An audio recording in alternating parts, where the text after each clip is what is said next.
Player আমরা দেখতে পাচ্ছি সারিবদ্ধভাবে মাঠে উপস্থিত হলেন এবং আমাদের জাতীয় সঙ্গীত হবে।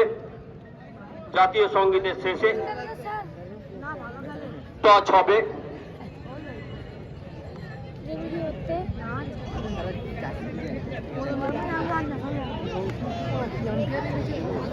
যখন জাতীয় সঙ্গীত হবে সমস্ত দর্শককে আমি অনুরোধ করবো আপনারা উঠে দাঁড়াবেন, আপনারা দাঁড়িয়ে পড়বেন। এইটাই হচ্ছে নিয়ম, জাতীয় সঙ্গীত হলে দাঁড়িয়ে যেতে হয়।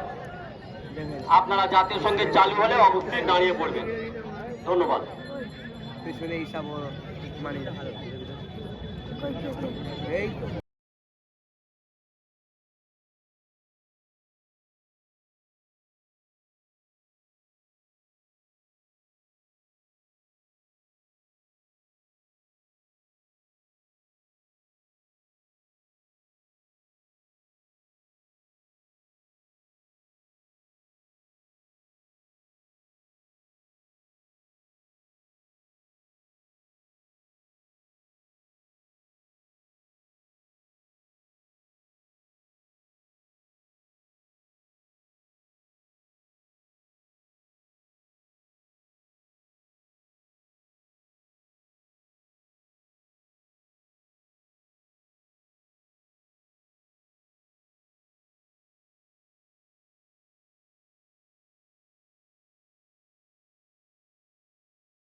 ধন্যবাদ।